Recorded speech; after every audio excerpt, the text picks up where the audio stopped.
Hey, this is Shawn from Greenlight Studios, and we're here with Lyle Goodwin, and we're going to have what we like to call a coffee break with Shawn Burke, I guess. We're still working on the title there, but I'm just going to get comfy here. So, we're talking about movies today, and very specifically something he's been working on, which if you guys see his face here, you guys all know what he's been working on. Just introduce yourself. All right. Hi, I'm Lyle Goodwin. I'm an independent filmmaker. And we're going to get into what I've been working on and what I'm working on now. So, take her away, Shawn. Right on. So I think we should just get into our favorite movies right off the bat and just get that out of the way because see if we have any common ground here. So obviously, like a horror movie is one of your things, your passions, I guess, right? And I've watched a few of yours that you've made, so I know that you produced some and filmed it and laboriously, and even lost some files on the last project there. So we can talk about that maybe or maybe not. Sure. Yeah. We'll do it. So, in the horror movie genre, what is your top 2 movie? Let's go right with the top 2, top 5 if you want to. Okay. So my favorite horror movie all time. Yeah. Halloween 2, 1981. Yes. Terrified me. Up until that was the second horror movie I ever saw. The first one was Friday the 13th, Part 4. That scared me for about 2 weeks. Couldn't sleep. Oh, my. Halloween 2, I often joke and say I didn't sleep for a year. Oh, my. Oh, yeah. You know what? I haven't seen that in years, so my brain can't process what it was even about. Oh, yeah. Something about Michael Myers. Yep. It's classic. Yeah. I watch it every Halloween and maybe a couple times throughout the year. Right on. You know, so the Halloween series, Friday the 13th series, the Conjuring series. I like those. Oh, right on. That's kind of modern-ish. Yeah, modern classics. Yeah. Yeah, I kind of like that paranormal aspect type of thing. Right on. Then you start getting into your Nightmare on Elm Street, but only a couple of those I really like. 1, 3. 4 isn't too bad. New Nightmare, which was the precursor to Scream. That's where Scream began. Okay, so it actually is the same universe there? Yeah, well, not really same universe, but it was kind of like the template. When you watch the original Scream from, I think it's 96? Yes. Something like that. When you watch that, that's kind of, they poke fun at within the realm of movies. You're watching a movie and they're talking about movies within it, right? Okay, gotcha. Nightmare on Elm Street, the seventh one, A New Nightmare. They actually bring them on, Robert Englund, and that's horrible. I forgot the poor woman's name. She plays Nancy. Oh God, I see your face. I can't remember her name. That's horrible. Anyway, they bring them on as themselves, and throughout the movie, you know, Freddy actually gets unleashed and yada yada yada. But it was kind of like the precursor to Scream. You know, so I kind of like that one. So 1, 3, 4, and 7. And you know what? The remake took a lot of flack, but I actually didn't mind the remake. Yeah. Okay. Yeah. Yeah, I don't even turn on remakes, I guess, but no. I mean, sometimes maybe you should, but... It depends. Yeah. It depends, right? Some things shouldn't be done. I'm a firm believer. Do not touch Jaws. Okay. Do not. Yeah. All right. Yeah. Not. But I heard you was messing with it, though. Yes. I actually. You're gonna need a bigger editing. I'm gonna need a bigger. Yeah. I have recut Jaws 1 and 2. Right on. But just for me, because I always wanted to see what they looked like. Yeah. And as in the original version. Jaws, the shark never worked in the first movie. And you were actually supposed to see the shark from the beginning. So all of this that happened with the shark not working actually worked in Spielberg and everybody's favor because it built up the suspense. Well, when I recut it, you actually see the shark right from the beginning because you were supposed to. So I found footage of people that had taken and showed the shark right at the beginning, CGI'd it and all that. And like I said, it's not 100% perfect, but I just kind of dropped it in there, took the deleted scenes and expanded it out. And where it's only for me, then I'm not really worried on the technical aspect of it. But they really obviously leaned hard into Jaws, and the technical aspects, and they're like, we have to make this work. Yeah. And they did. So, you know, I don't know if it took away like your version of it or whatnot. Like, I don't know. It's just they leaned hard into that. It's not working, so let's make it work. Well, and that's the thing. We all know Jaws for what it is. You know, I believe it was the first ever summer blockbuster movie, and so we all know the shark never worked. The odd time that it did work, that's when we got to see it. So they built the suspense up whether you see a fin or something here and there. And what I had done was take all this footage and the deleted scenes, put it all back together.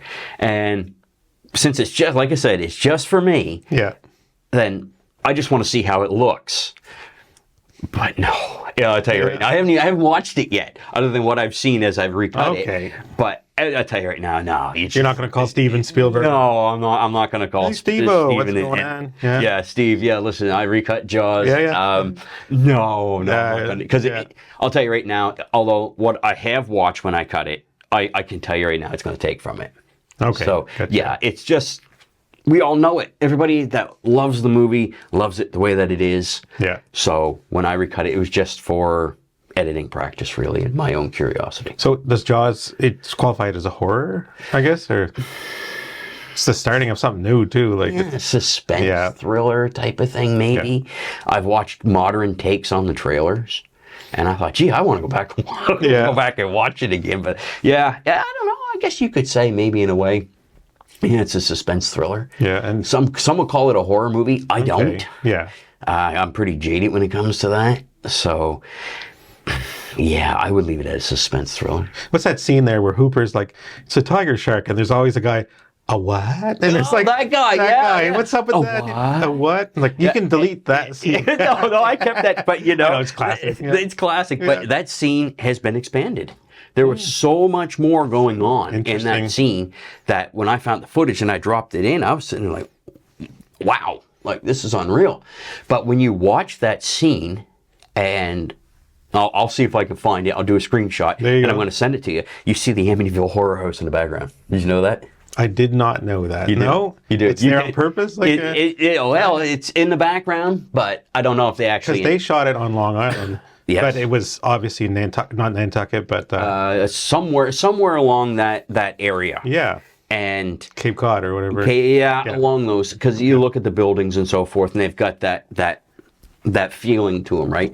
Yeah. So, I mean, it was all location shoot, well, for the most part. Anyway. And it is Amityville, right? Amityville. You can't. How can you go wrong? Yeah, that's right. You know, and so it was, the majority of Jaws was a location shoot. There was some that was in a tank. I think it was where Bruce there, the shark, is actually plowing into the cage that Hooper's in. Okay. Some of that was actually done in a tank. Hooper, yeah. Cool. So I'm just going to quickly, my horror movie influences. And so the Friday the 13th, and which was interesting because I had rewatched Friday the 13th part 1 years later, and I didn't realize that we're actually go back to the intro where it's his mom. Yes. Is it Jason's mom that's the murderer? Like, yes. So I didn't realize it got that dark. Like, you know what I mean? Oh, yeah. There's a reason why he's messed up, right? So, excuse me. Yeah, absolutely. I mean, you watch the first one, and everybody that knows Friday the 13th, first thing they think of is Jason. Right. But if you say, who was the killer in Friday the 13th? And again, I think they did this in the original Scream. And, they say Jason Voorhees. And no, it's not. It's his mother, Pamela Voorhees. That's the killer. Yeah, it's messed up, right? 13th. Yeah. So when you get to the second one, and the 35th one is Jason, but except for the fifth one. Fifth one, it was somebody else. It end up in outer space at one point. Yeah, I think that was number 10. Yeah. Yeah, I watched those. That's awesome. Yeah. Well, I mean, it's the cheese factor by this point in time. There's only so far you can go with these. And so I think I've got them all. I've got them all except for Freddy versus Jason. Of course you do. Yeah. Of course I do. I've never watched Freddy versus Jason. It's got some good moments too. But I used to watch horror movies, and obviously Friday the 13th and Nightmare on Elm Street were the ones. Yeah. And in the middle of the night, I used to get scared. Oh, yeah. And I used to go to I used to ask mom and dad, can I sleep on the floor next to you guys? And I'd roll out a sleeping bag, and I spent lots of nights beside my parents, and like, it would scare the crap out of me. Man. Like, yeah, it's Oh yeah. Yeah. Yeah. You know, and they'd let you watch it. I don't know why. Thanks, mom and dad.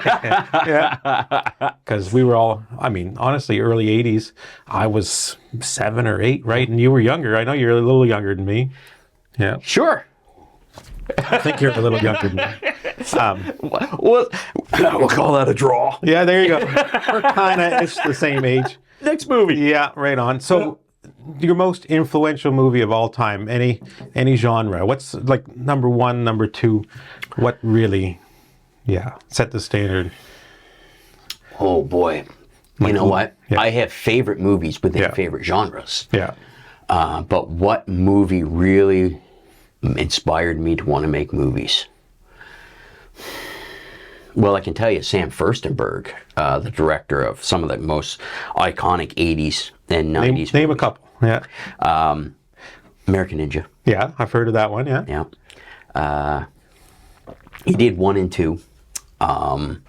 And Enter the Ninja, Menachem Golan, who used to run Canon Films before they separated and then it became non-existent. He did Enter the Ninja. Sam did Revenge of the Ninja, the sequel, and then Ninja 3, The Domination.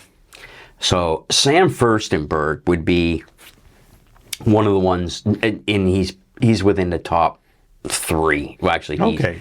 You know, and I'm going to, he's number 1. Actually, is really what he is. He's the one that inspired me to want to make. Oh, so he's like the real dude. Like, he's the real thing. Yeah. Maybe I didn't know. I never bothered to IMDb it, but yeah, okay.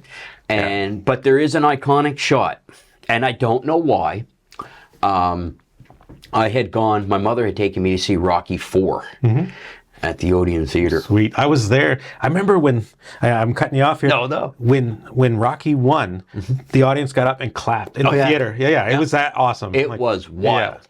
And we sat there and we watched it. And I mean, these people were larger than life. I mean, that's, these screens are huge and you're watching them. But there is one shot for some reason, and I don't know why, but it has always stayed with me. And if you go back, even if you go on YouTube and watch the Rocky IV training montage, that's where it's at. It's Stallone's legs running up the hill in the snow, and all you see is from like his mid-thigh to just below his knee. Wow. I don't know what it is about that shot, but I've never forgot it. It's always stayed in my mind. So between, all these guys that I grew up watching, it's all been, I don't want to, instrumental. And me wanting to make movies. So from Stallone and Schwarzenegger, Sam Furstenberg, David Bradley, Michael Dudikoff, all these guys who are within either, the A game or the B game, they're the ones that inspired me to want to make movies. Right on. So in actuality, or I don't know, my favorite action movie? Yeah. Avenging Force. I've not seen it. You haven't seen it? You can find it on YouTube. Yeah. It's a Sam Furstenberg movie. Yeah. When I talked to Sam, I told him, I said, as far as I'm concerned, it's your best movie. And it's the same thing with Michael Dudikoff. I consider it Michael and Sam's best picture together. And American Ninja, the one they had done before that, made more money than Avenging Force did. Okay. But it's a much darker, deals with racism and hunting people into Louisiana swamps. It's classic 80s, good fun. Look it up on YouTube. All right. You'll love yeah. it. But yeah, that's my favorite action movie. Favorite horror movie, we already talked about Halloween 2, 1981. Comedies, I like Leslie Nielsen. I like that style. That style of slapstick comedy. Yeah, it works. It does. So, some slapstick just does not work for me. But yeah, I don't know how the new Naked Gun is going to work out. But I don't know. Yeah. Like, I'm interested. I'm interested in looking at it. But just because it's Liam Neeson to start with. Yeah, he's never really been a slapstick guy. I know, but I think he's going to kind of be like what Tommy Lee Jones would have been. I think maybe in the Men in Black series. Okay. Very deadpan, very dry. I don't know. That's kind of the impression I got from the teaser trailer. Okay. But nothing will top, well, the original 2 Naked Guns. I don't really like the third one much, but the original. Well, there you go. Awesome, man. So, okay, off topic. Okay. Stranger Things. Okay. Good or bad? Do you like it? I do. Yeah. The first season, I love the first season. Yeah. Second season, not too bad. Third season, I think a little bit better than the second season. Yeah, I think I'm on board so The far. fourth season, phenomenal. Hey, I didn't know which way you were going to go. Absolutely. And Metallica, Master of Puppets. Yeah. That was awesome. I'm not a big Metallica heavy metal fan. I grew up with it. I grew up with this stuff, but I'm not really a big fan. They got a couple of songs I really like. But that's an iconic classic scene.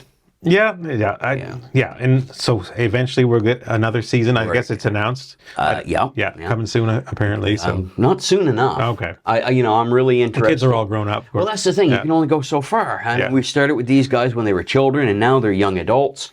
Yeah. And There's only so far you can go. how they borrow from Stand By Me and Goonies. It's all in there. E.T. Like it's all referenced, and Everything is in there. it's almost like it was shot in the 80s, and they're like, let's release it like 40 years later. 40 years later. Yeah. And it gets that feel from the music.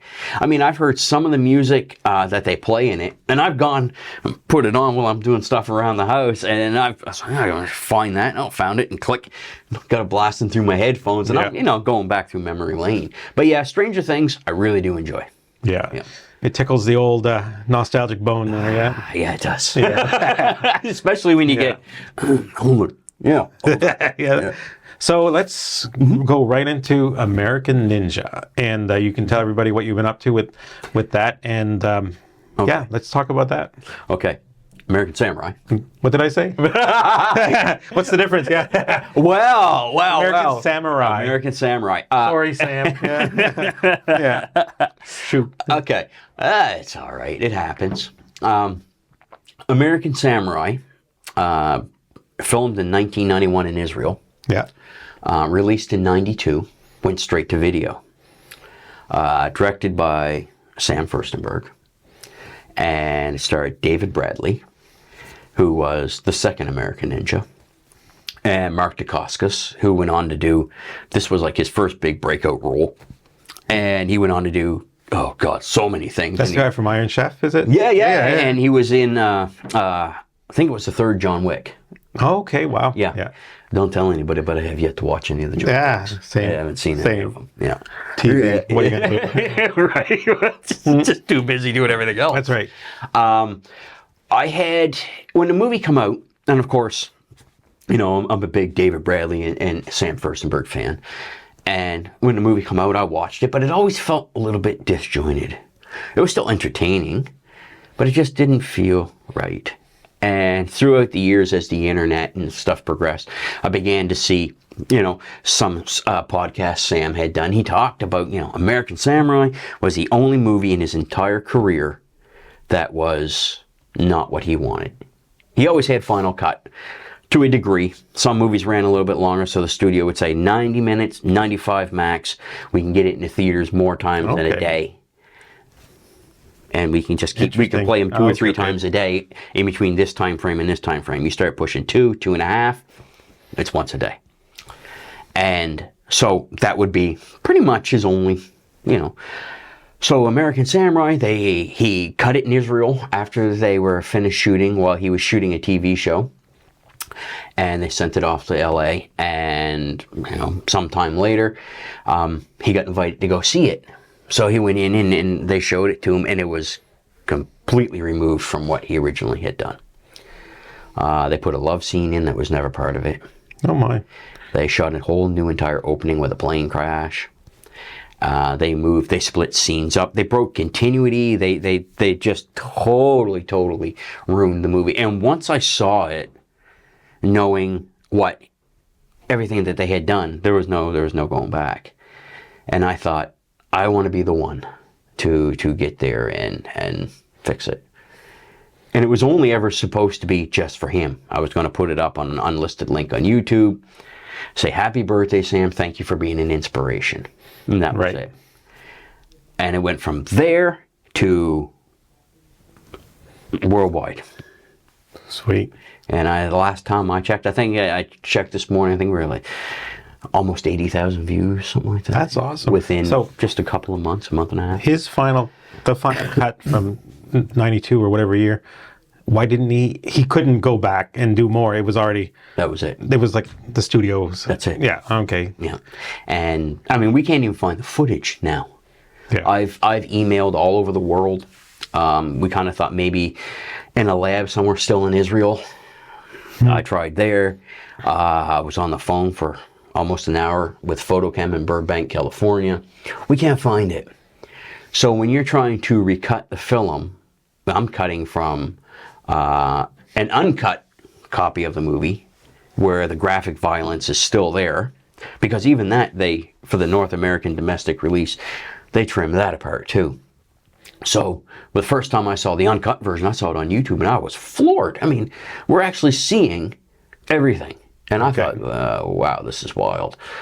I had no idea this many years later that I would actually be cutting the movie and working with the director. And Sam Furstenberg has been an absolute delight. I wish more people would get a chance to work with him and talk with him. Unfortunately, Sam's retired now. Okay, he's just done, like he's... Unless somebody wants to throw him a $200 million budget, then he's done. So would Sam send you his instructions, or did you have was it a little loose where you could interpret some stuff? Yes, on both. Okay. It was extremely collaborative. I would cut something and not tell him I was doing it. And I sent him a trailer. And we got there and we unleashed the very first trailer to the world, and my phone lit up. And I messaged him. I said, Sam, and he said, I told you, once this goes out, that's what was going to happen. I was completely overwhelmed. I didn't know what to make of it. I mean, I got people I was actually talking to the same guy from Germany this morning. Germany and England and France, the States, Canada. I mean, all over the world, people are messaging me and wanting to talk with me about American Samurai and what Sam's like. And if I talk with David Bradley, who's retired, and all this stuff. And I have talked with David Bradley many times. Yeah. Oh, yeah. He's a great guy. I mean, these guys have I think you get to a point where you say, okay, you know what, I've done. I want to do something different. Or maybe the feeling's gone now for whatever reason, and you just kind of let it go and retire. Your work is out there for the world to see, and there's your legacy. Yeah. So I would cut something, send it to Sam, or Sam would say, okay, this goes here like this, and we couldn't find the script. I mean, we had nothing to work with other than Sam's memory. And we put it back. And this movie's like 33 years old now, Shawn. Yeah. And I mean, we put it back together based on his memory and the color corrections and the different sounds and all that stuff based on what he thought, what he remembered. And he said, yeah. And you were working off like a DVD copy or something? Yeah, I had a DVD copy and a copy, another copy I had, the uncut version, and I'd lay them in a timeline and start to go. And it got to a point where it was just, okay, you know what, I'm just going to stay with the uncut version because that one's more complete and it's easier to work with. Right. And then it just became a matter of taking this scene and putting it here, and then you start mixing the sound. Yeah. Audio design must have been a nightmare. Because if there's music running in the background or something like that, yeah. And normally you have it, so you got your dialogue and all your ambient background noise and your sound effects and music. And, and this year, everything was married together on one track. Right. So it became very, very, well, I learned a lot, I'll put it to you that way. Yeah. There were some scenes that were extremely difficult. One scene was, I spent months working on one scene in particular, and that's the confrontation in the basement between the hero and the villain, Mark Dacascos and David Bradley type of thing. And that was really hard because there's nothing to cut with. You're working with the material that's there, and you got to improvise. Right. So, but yeah, Sam was great, very collaborative. And, you know, he would say, what do you think? I'm sitting there thinking, you're asking me what I think?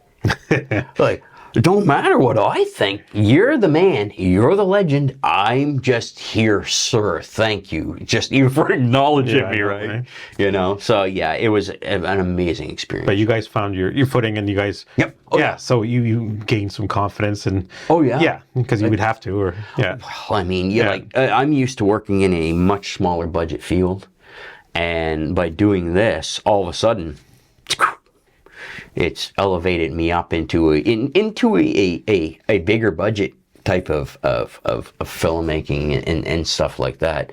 I mean, we're not talking like the $200 million movies. Yeah. Which I don't think I really want to do anyway. Right I on. think it's way too much. I like to stay within the lower budget aspect. So was the American Samurai, was it a passion project? Yeah. Yeah. We released it free to the world. You can find it on YouTube. It's on thearchive.org. And it's been extremely positive. There's been a couple, negative comments or different things like that, but you can't avoid that.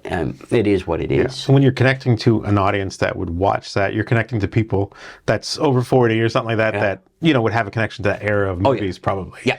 And I mean, these people, they've been so utterly amazing. The fan group that we have, the official American Samurai Restoration page on Facebook, these people have been amazing. Awesome. I mean, very, very giving and curious and patient. Right. I mean, we knew all along we were giving it away, but we just couldn't tell anybody yet, right? There you go. Yeah, it would ruin the surprise. Well, there you go. So, do you have any other current projects on the go or any aspirations to future stuff that we can't talk about or can talk about? I know you sent me a little hint this morning, but I let that go. Yeah, I can't wait to get back to filming again. Yeah. I really can't. But right now I'm involved in other things. I've got different stories I'm working on, screenplays I'm working on. I'm developing a new company, a new platform. Nice. These different things that it's time to look at the future of filmmaking, digital filmmaking, and things like that, and apply these tools that we have and learn and grow and help one another and make make something more out of it. So there's a few irons in the fire, and Sam knows what they are, and a few people know what they are. You know. So Yeah. We can't talk about it just yet. Yeah. Now you had indicated a want to look into mobile filmmaking. Yeah. And honestly, there's pros and cons. There's a lot of pros nowadays. What are your thoughts on that? I'm leaning more towards the mobile filmmaking. Yeah. I mean, before we were lugging gear and trucks, cars, and anything and everything. I mean, the stuff's all big and huge. And when I started, we were carrying cameras on our shoulders, and this stuff gets heavy. Now it's a matter of and it's right there. Yeah, it's got the awesome stabilization, even if you didn't have a gimbal, right? Yeah, And which just come in. I haven't even had a chance. I was hoping it would be here so I could bring and show you, but I haven't got it yet. I haven't even played with it yet. But you can shoot all day. Like, I mean, I've got a rig, and if you put a big lens on there, and I know it's just a DSLR, it's not, but after 10 minutes, it might as well be 100 pounds, right? Like, so I can see the glory of this, where you can shoot all day. It's got a few camera choices, so you don't even have to change. That's right. And nothing has to stop. That's right. It's got its perks for saving time. Exactly. And the quality, like I've got the iPhone 16 Pro, so you have the log settings, so you have stuff that can match a nice Sony camera, and so it's all there. It's all there. I think for anybody who wants to venture into this arena, into filmmaking, whether you're just content creating or whatnot, whatever you want to do, I think the first thing to do is never mind how fancy a camera you can get. Don't fall into that trap. That's right. Just right. If you're just starting, you do not need the best of everything. You're just starting. You're going to fail more than you succeed. Yeah. And learn to shoot. Learn to compose shots. I know when I go in with my rigs, people come up to you and they're like, "Hey, can I have your business card?" I mean, there is something about the big optics. Gear. Yeah. And some days I'm more of a less is more kind of guy lately. So 28 years later, I think it's shot on iPhone 15. It is. And I've seen the foot, like you can tell that most of the scene is in focus, which if you look at Raiders of the Lost Ark, most of the scenes are in focus. So Steven Spielberg always allowed your eyes to travel in different parts of the screen, and the camera movement was how you got around. Yeah. So I think iPhone shooting or mobile shooting can bring you back to that very basic think movie so. telling where you can have different things because they're all in focus. Yep. Use it. Yeah, You know. well, why not? You look Yeah. at that shot with Jaws, and it's got Brody sitting on the beach. It's before the first shark attack of the Alex Kittner there, and it shows a reverse angle on oh God, what's this character? Anyway, he's talking to him, and in the background you can see. So we're focused on this guy talking to Brody, and in the background it's all in focus too. And those are lenses that you can use to keep, because normally you're focused right here and everything behind you is not, right?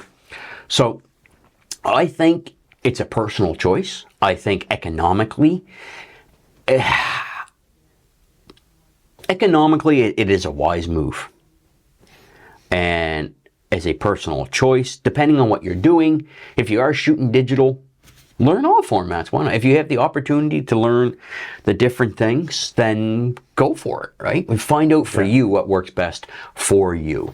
Now, I know when we're shooting action sequences and we're doing fight scenes and driving scenes and all this stuff, you got this big gear and all this stuff, and it's just, you're trying to run through the woods, and know, and now with the smaller phones and the smaller gear, and our lights run off batteries, and we don't need all that now. We don't need 100 people now to do That's right. stuff.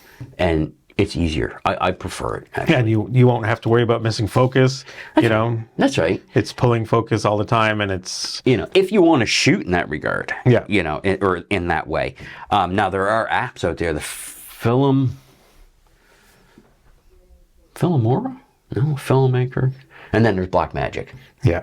And they replicate the DSLRs and different things like that.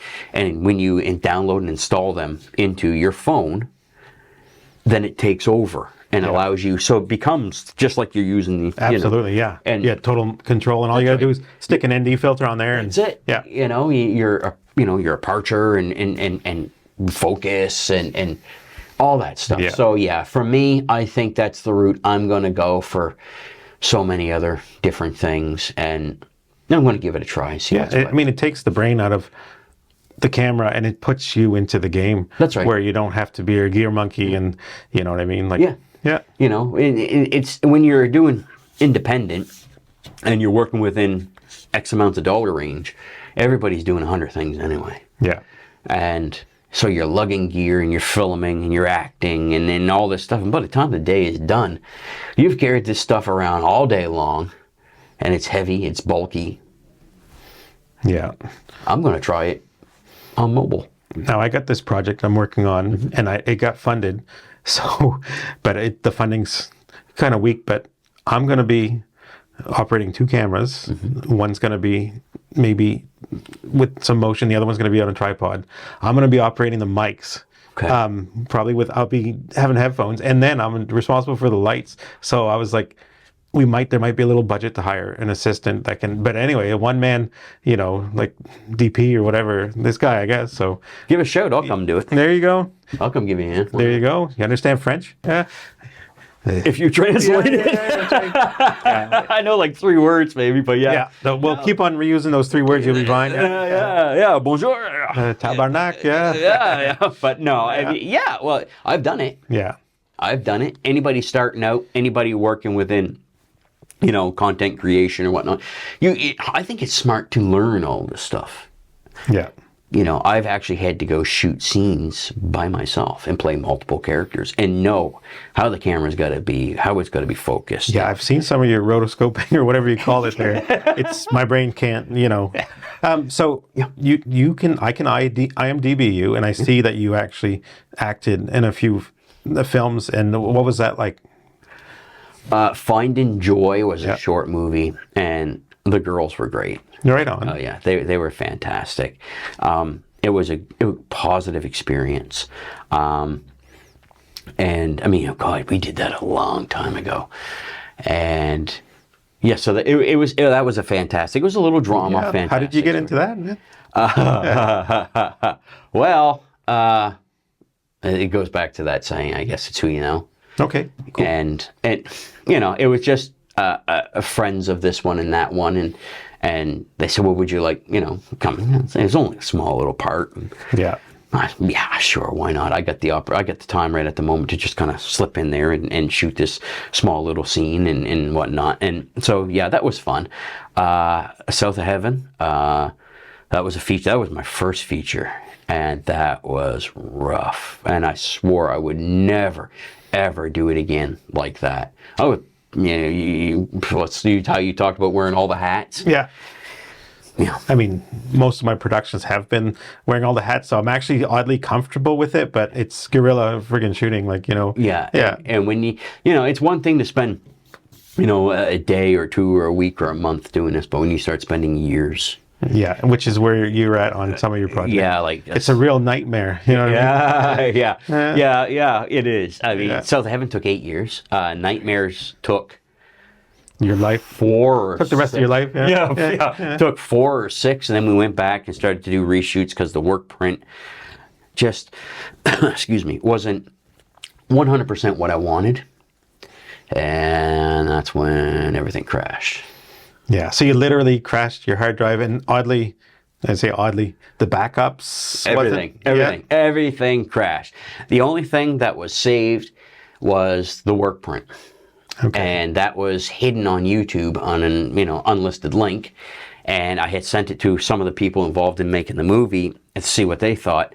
And then when the crash happened, I lost it. Yeah. So I was able to pull it back off YouTube, and that's the only version that exists.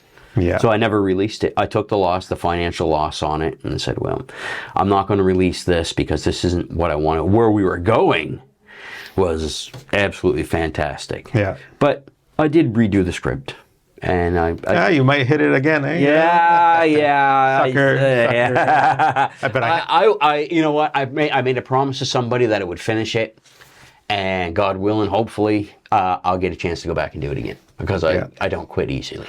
Now, I did watch the work print because you were able to send me. I don't know how far we were into the.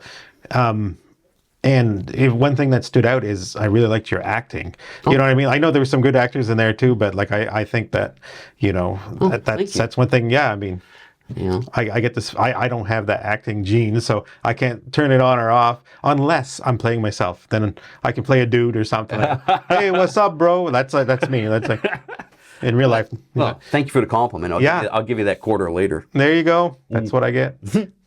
But no, for me, it was always writing and acting. Yeah. That's what I really enjoyed. Everything else became out of necessity. Yeah. Directing, producing, editing. And now it's become second nature. You do get tired after a while because you are wearing those multiple hats, especially when it's a long shoot. You ever try to write a movie with just one actor being you, and then finding out the logistics on how to make that interesting with just one guy and one story? I have not done it. Okay, I don't. I know it's possible, but it involves tripods and. I mean, I have shot with just me. Yeah. Where, like I said, I would switch one up, set the camera up, and I would play, say, the serial killer in the suit and the mask, and then I would switch into my wardrobe, and I had painter's tape here and 2x4s here and everything to block to where I had to punch, and it was a fight scene at that. And then, so I had to make sure I was within frame, and then the whole thing had to be handheld. So, of course, there's nobody there. It's locked down on a tripod. And then you rotoscope the footage, you put it all in, and then and the time you get done, you add the filters, the handheld filters, and you can't even tell. And that's what you saw. There you go. And you can't. So, yeah. I did write a story one time called Chasing Angels. It was a short movie. I think it was the last short film I ever wrote. I can't even get back into that format now. I did try. I just can't seem to do it. I think short films. I think I've gravitated now into complicating the heck out of it. Yeah, making everything more difficult. I mean, you can't beat a good twist, though. I think, but it was more or less a one-man show. And it was a supernatural horror thriller. Yeah. It was, I think, Bruce Campbell. Darkness. Evil Dead. Yeah. Okay. Evil Dead 2. Yeah. Most of it's just him. Yeah, that's kind of what it was like. One location, Remember when he's like with his? Oh yeah, What was classic. Was it a chainsaw? Chainsaw. It made chick noise like. Yeah. I mean, it's just classic cheese, Yeah, right? that's right. But yeah, and so yeah, that's there are some irons in the fire. Different projects I want to work on. Yeah, that one I dropped you this morning. Yeah. I chat GPT'd it. So you have no idea what happened there. I have no idea how chat GPT found out I was developing this particular song. So I'm sorry. I wish I could tell you. I can't tell you right yet. Yeah. But I have, like, I have no idea how it found out. It's listening to you, man. Yeah. Is it the phones? Is it the phones or something? You know, the government. I don't know. I don't know what it is either. Yeah. But somehow it found out that I was developing this particular picture that I want to shoot in Japan. It seems like a stretch, doesn't it? Yeah. You know, some of it I'd probably shoot here, but it is ambitious, and the story is phenomenal. But it is a throwback to those movies that I grew up watching, and you and I grew up watching. You know, I guess Cannon films. I was still watching Arnold Schwarzenegger movie any day. I don't care if it's any day. Even Twins is awesome. Like I showed up. Yeah, Twins is a good movie. Yeah, I know it's not the typical like. What's your favorite Schwarzenegger movie? It would have to be. Oh my. Okay. I'm going to say Commando is the first one that comes to my brain there, but I mean Terminator 1, Terminator 2, I guess, if you had to. What's your okay? Yeah. Any more? Oh, gee. I mean, I guess you could go to what's that one from '96 there where they blow up the bridge there? Jamie Lee Curtis is in it. Oh, True Lies. Yeah, I mean, even that's like still quality stuff. Like, yeah, I mean that's a good movie too. Friend of mine, really. Pumping Iron's amazing. Like, oh yeah, you know I've only ever seen that once, and that was so long ago. I only remember like this much of it. Super right? scripted. Like, yeah, it's phony. Yeah, like reality TV. You really think what you're watching is real? No. The pump. Yeah. I got the pump. Yeah. Yeah. Okay, so my favorite Arnold, Running Man. Good choice. Even I can watch that any day. Oh yeah, any day. Yeah. Even though it's so far away from the book, apparently. Yeah. But Edgar Wright is from Shaun of the Dead and Hot Fuzz. He's doing the remake, and it's supposed to align more to the book. Is Stephen King involved with Running Man somehow? Stephen King wrote Running Man. Yeah, okay. Underneath Richard Bachman. Yeah. That was his. That's right. That's how he could get out from underneath his Stephen King name. Yeah. If he wanted to write even Stand By Me was under that, I think. So. Shawshank Redemption. I can't. I mean, that's Stephen King, but I can't remember if that was written underneath Richard Bachman or another pseudonym. I don't remember. Randy Bachman. Yeah. Randy Bachman. No relation. Yeah. No relation. No. So I'll say Running Man. Predator. There you go. Oh yeah. I still watch Predator and Running Man. You know what? I still watch all this stuff. Predator, Running Man. Red Heat's a fun one with Jim Belushi. The original Terminator. Yeah, totally. Now, this is a debate I've had with people. So you give me your take. What do you like better? T1 or T2? I would have to say T1, but I do remember T2 being revolutionary. It came out in '92, and it had the graphic effects that we'd never seen before. It's not to be overlooked, for sure. No. You want to know my favorite? Please. Terminator 1. Yeah. Grittier, meaner, smaller budget. It was scary, revolutionary for its time. And then T2 come out, and by that point in time, Arnold become this big deal, good guy, and it became more of an action movie. I'll still watch it. I still love it. But to me, T1, the original, is it's a personal favorite. I think they're both excellent pictures. They are revolutionary, but they just feel they're on two different wavelengths. You know. Yeah. Did you know a lot of the stuff that was in T2, Cameron wanted in T1, Liquid Metal Man? I did not know that, no. But, I mean, back in, what was it, 84? When it's super early, yeah. God, we are really dating ourselves. Yeah, that's right, man. That's right. When it came out, I think it was 84 when Terminator 1 came out. Technology wasn't there, but he was. Yeah. Now, I got a funny story about. I know we're not talking about Sylvester Stallone, but he still qualifies as. Oh, yeah. So, I was chatting with this guy probably, I imagine it was 20 years ago, and we were talking about Rambos, and I was like, "Oh yeah, Rambo, yeah," and he goes, "Yeah," and Rambo 1, and I was like, "Oh yeah." So he was in Vietnam. He goes, "No, rewatch it." Yeah. That's my favorite Stallone movie of all time, but I'd forgotten First Blood. How awesome that was! I got the book. Yeah. I've got the original A great First movie. Blood novel. Probably one of my favorite movies of all time. It is. I have a tendency to see sequels before I see the originals.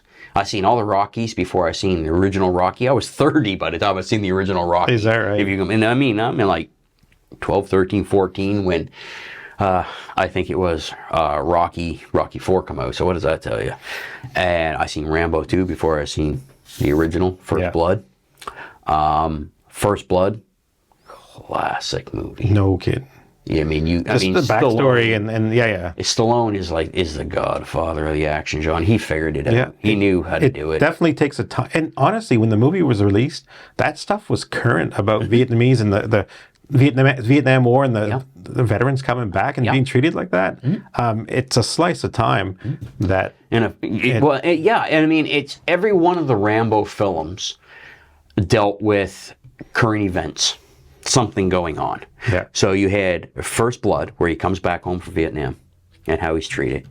Rambo 2, going back to Vietnam to find the MIAs.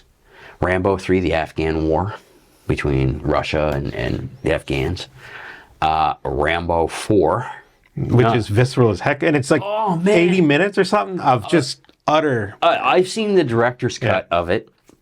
And, I mean, when I went and seen it at the theater, I knew by the release trailer that he had taken to con, I knew that this was not going to be the Rambo we grew up watching. I knew that this was going to be insane. Oh, yeah.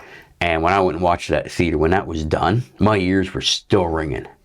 I mean, it was, oh, man. Yeah. But it was, I wasn't, I really appreciated what he had done with that one by leading a team and taking him in there. I mean, by that point in time, I think Stallone was in his 60s, 62, 63. Yeah, that was 20 years ago probably or something. That would make him 80-something now, though. He's not 80. Anyway. He's up there. Yeah. He's like 78, 79. Okay, so we're not too far off. We're not too far off. But even still, you think about it, that movie was hardcore. Oh, yeah.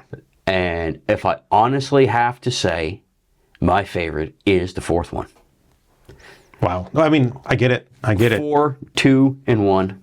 Like you can't stop watching it. It's like a car accident. Like, It is like what, an 80, 90 minute train wreck happening where it's just plowing through everything. He's a beast. He actually is what he was written to be in that movie. When you read the original First Blood novel, he is a pure killing machine. He is savage. Yeah. But the novel is more focused on the sheriff than him. Drink Red Bull while watching that, you'd be in trouble, man. Oh, man, It's you sit there and you watch all the Rocky movies back to back and you're walking downtown, you think you're bulletproof. Stallone was the godfather of the one-man army, right? He made it happen. He defined the 80s. Yeah. You know? What's your favorite Stallone movie? Is it First Blood? That's my first guess, but honestly, like... what's the one that Judge Dredd? I would watch that anytime. And even the remake I enjoyed. So the remake is finally getting its sequel. There you go. It's going to be a series. But favorite Stallone, like how do you do? Well, Rocky 4 for me, just because of the nostalgia. Yeah. What else do we got though? Like, am I forgetting stuff? Oh, there's Tango and Cash and stuff. But you know what? I'm not a big Tango and Cash fan. I mean, it's a good movie. Yeah. But Over the Top. I enjoyed that. Okay. Different. It's a family kind of movie. Yeah, you know what? That came out right at the moment of Stallone being the one-man army, and it did not perform. Soundtrack is awesome. The story is a good story. It's a family movie. Yeah. You know, it's a drama, and Stallone is awesome at drama. We don't give Stallone enough credit. And I like it. It's done by Cannon. Menachem Golan, he directed it. He gets to go Rambo halfway through, though. So you get what you want. Well, you get a little bit of taste what's in there. But, yeah, Nighthawks. I don't remember Nighthawks. Like, I'm sorry. Him, Yeah. Stallone, Billy D. Williams, and Rutger Hauer. Is that right? Those are the big names, like Rutger. Like, Rutger was, Yeah. at that time, Rutger was really big. yeah. And I mean, you've got, well, of course, you had Blade Runner, but it was that one. If you haven't watched it, watch it, All right. because it's gritty and it's mean, and a lot was trimmed out of it. Cobra. What about Cobra? It's been a long time. Okay. Yeah. Cobra. Does it have to do with G.I. Joe? Like, that's how long. Yeah. No. Yeah. Cobra is, you watch it now. Yeah. It is a cheese fest. Okay. It really is. It's overacted big time. Probably back in the 80s it was cool. Now you're just sitting there going like, Yeah. oh man, that was bad. How about They Live? Do you ever? Oh, John Carpenter. Yeah. I love that movie. That's an awesome movie. Yeah, it's like a sleeper kind of. Oh, yeah, It yeah. probably wasn't popular back in the day. I don't know. I really don't know. Yeah. The Thing. The Thing.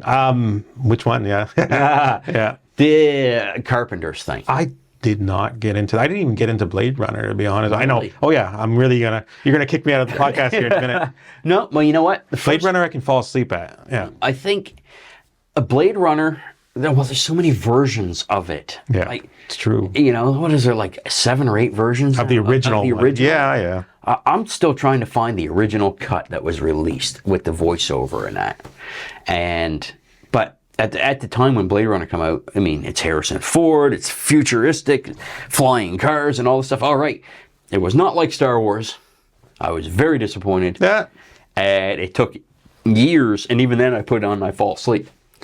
And it's only been the last 10 years that I've really grown the appreciation for it. Yeah. I don't know. It's funny how we get stuck and we don't want to open up. We get stuck in this particular thing. And like I said earlier, I don't think anybody should tinker with Jaws. Yeah. Don't remake it. Let it be. You've already had your sequels. Let it be. I tinkered with it, but it's for me. Yeah.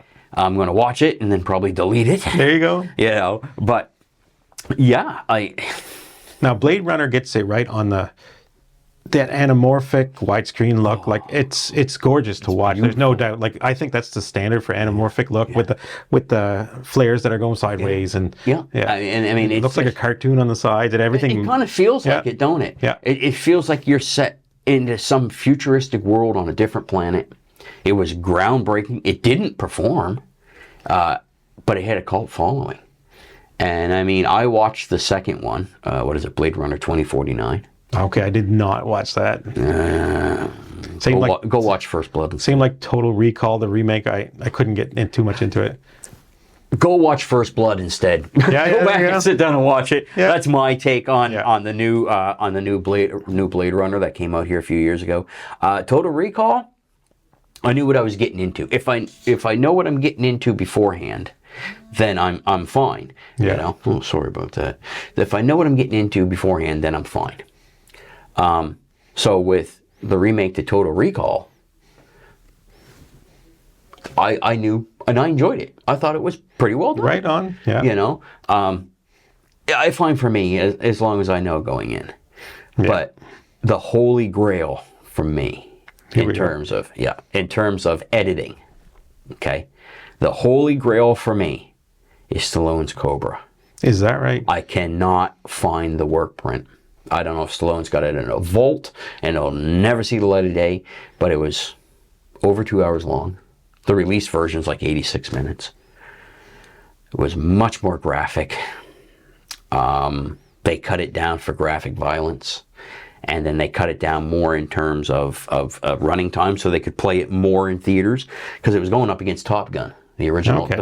the original Top Gun, and that was just, you know, destroying. I went to watch that one. Yeah. You know, destroying the box office. Vivid memories of Top Gun. Like the sound. Oh, yeah. They had the 5.1 or whatever. It's the first time you experienced. Oh man, that kind, yeah. I mean, the dog fights. Like I sit down, the soundtrack for Top Gun is awesome.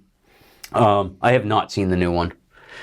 Same. Yeah. I haven't. Mav. The dog fights in Top Gun, were just phenomenal. You know, but yeah, I don't know. Back in its day, it was a rocking movie, man. Yeah. But the holy grail is Cobra. Fine. I now found the deleted scenes, some of them, that were the TV version. I've got the TV version and then a cut I did putting it back in. But I cannot find that work print. And you know it exists, though. Or you know it had been released. Yeah. People have seen it. Okay. But nobody can find it anymore. Okay. So it's Holy Grail because of rareness. Yeah. Yeah. And the Holy Grail to me. And Revenge of the Ninja, another one. There are scenes that were cut out of there for graphic violence and trimmed. That was another one that was 2 hours and then trimmed for runtime. Ninja 3: The Domination. This, again, another Sam Furstenberg movie. Right. Trimmed it down for runtime. So we lost a whole big epic forest fight about a main character and his motivation, his backstory. We lost that. We can only find bits and pieces of that in international trailers. Interesting. Yeah, some of this stuff. So my favorite ninja movie, Beverly Hills Ninja. My favorite? Yeah. My favorite ninja movie, I gotta be honest, Yeah. Revenge of the Ninja. It is epic. Even to this day, I'll sit down and I'll put it on and watch it. I've seen it a billion times. That's funny. You probably know it by heart. Yeah. I do, Yeah. but it's still a classic. It's, I think it was Sam's first ninja movie. So he worked with Sho Kosugi and to learn about this stuff. He knew samurai movies. He, help me out here. Akira Sawa? No. I can't. He's Japanese anyway. And so he knew of his films. Yeah. And so, but this ninja thing, I mean, Sam, he kind of, Menachem had got there and said, Sam, he'd done this movie called One More Chance. Cannon picked it up and said, Sam, we want to do a new movie. We want you to direct it. Can you direct action? Well, Sam, just starting out, never directed an action movie in his life, but he is not going to pass up the opportunity to be a director. Right. I mean, how could you, right? Yeah. And he said, sure, I can. Never made an action movie in his life. He went out and made a blockbuster hit. Wow. Work with these people. So when Sam is working, I'm working with Sam, and he says, let's try this. And I mean, I've edited a lot over the years, my own pictures, some stuff other people's, recut certain movies, just again for my own personal use, just to experiment and keep that sharp. And I was put to the test. And what am I going to say? No. Yeah. What am I going to say? I don't know how to do that. I'm being given the opportunity of a lifetime to work with the master. And that's what I call him. And he's an amazing guy. He's fantastic. He's funny. He's humble. He's great. He asks for your opinion. He doesn't put pressure on you. This was a passion. This is the passion project. It was the only movie in his entire career that was not the way he wanted it. And here comes this guy from Nova Scotia that says, excuse me, I want to kick it. Hey, excuse me there, eh? Yeah. Excuse me, buddy, eh? Yeah. So, and I got rambling. I don't know what I'm saying so now. good. But, so, what's your favorite horror movie? Favorite horror movie? Well, I don't know. I could go into a lot, but I actually like the original Hills Have Eyes, and I actually like the remake. Okay. I like the Rob Zombie movies for strange reasons. I know those. Yeah. Okay. All right. The original Two Hills Have Eyes. I'm with you there. Yeah. The remake, I've seen, I think it was half of the first one. You get to a point, they're in a trailer and they're pointing a firearm at a baby. Yeah. Okay. You remember that? No. It's been years, man. I never forgot it, and I just said, I'm done. Click. That's one thing I can't handle. I can watch all the horror movie stuff, all the action stuff, but if something is happening to children, I'm out. Yeah. Unless I know, it's like a Time Life movie, a miniseries or something. This is the subject matter. We know it's not going to be graphic. Excuse me. I'm out. I won't watch it. Makes sense, yeah. Same thing with women. I can't stand watching women be victimized. Coming from a horror, the contradictory of it. The realism factor. You're not going to get some supernatural killer that can't be stopped, at least not that we know of anyway, chasing you through the woods, and it's not real. Yeah. When you start taking on real themes and you're showing it maybe a little bit more, or at least for me, I'm out. Yeah, it's like the Centipede movie or whatever. What's that? Like that Centipede movie or something like that. Oh, man. I never watched it, man. I got, geez. I think I got about a quarter of the way into that before I realized what it was about. And I said, I'm out. Yeah. I'm done. The genre within horror This is going to rattle some ears. Torture porn. Okay. Is that like snuff? No, you're not talking about snuff. No. That's yeah. We're going to skip right over that because that's the real stuff. No. Yeah. You know, I mean, I was talking about like 8mm or something, but Well, that was a good movie. Yeah. Nicolas Cage, 8mm. Yeah. I've never seen the sequel, but the first one was really good. But yeah, that's the kind of the idea with that stuff. With torture porn, I mean, of course, it's all fake, but it's so graphic. It's okay. I'm not even familiar with like Saw. Yeah. Okay. The Saw series. Yeah. It goes into that, yeah. I've watched like the first one, maybe I guess. The first one, I kind of fell asleep through, woke up at the end, and I said that was classic. I love the ending. I didn't really. Good twist, though. Yeah, it was. But when you start getting into that sort of stuff, I'm out. Yeah. I prefer. I don't mind seeing a little bit when it comes to that, because it's fake, and I know how a lot of it's done now, and so it's all right. But when it starts becoming too real, and you start seeing too much. Yeah. That's why we have sound effects. That's why we have alternate angles. And we cut the audience to the characters' reactions. You don't need to see it. Yeah. Now, this here is the way horror movies work for me nowadays. Probably 20 years ago, this 20 years as a theme, I kind of cut out things like that, like things that could poison your mind. Mm-hmm. I know this is probably against what, but I think that subconsciously or unconsciously, our brain doesn't know the difference between fear and what you're seeing on TV. So I kind of took that pollution out of my life, and a lot of the TV shows now are like the comedies or something that makes you feel good. So I haven't really watched the horror in 20 years because I just don't allow that. I've watched The Walking Dead, though. I mean, don't get me wrong. Yeah. Well, that's not really a bad outlook, John. It's really not. Life can be stressful enough. There's a lot going on in the world. There's a lot going on in people's lives. We don't know what.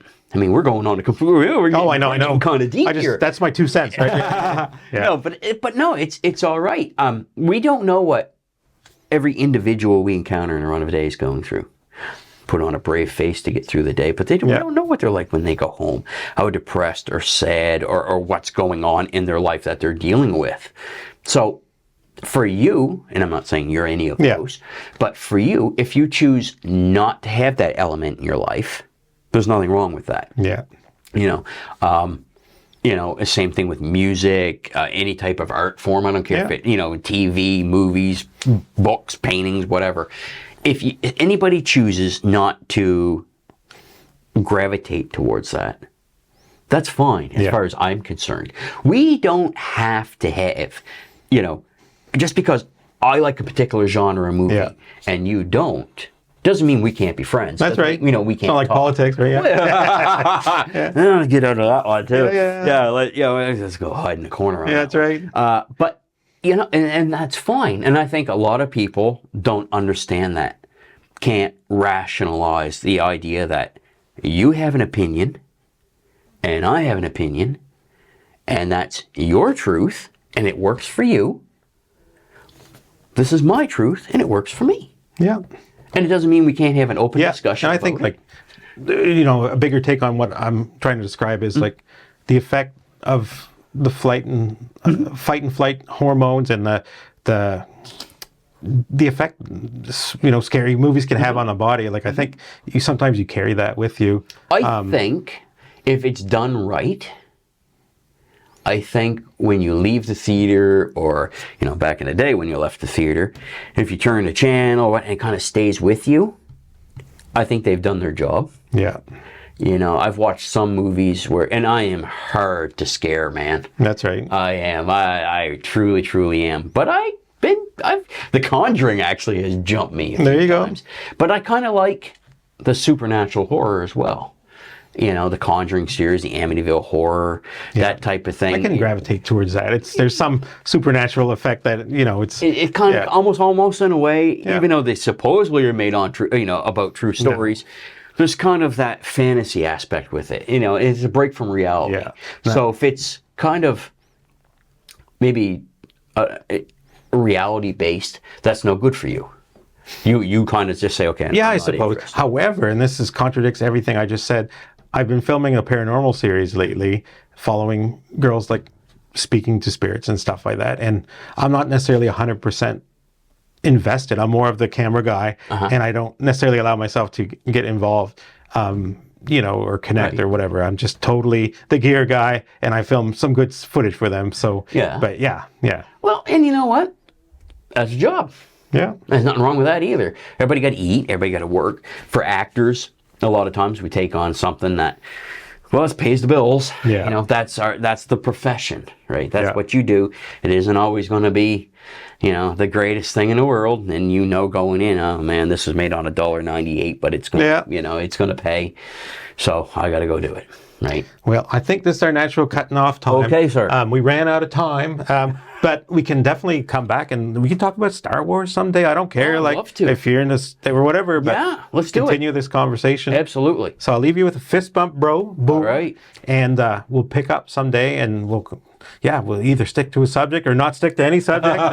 And so thanks for watching, and thanks for having Lyle here. Thanks and for having me, Shawn. This might have a few views because I know that you've done with the Ninja movie, the American one.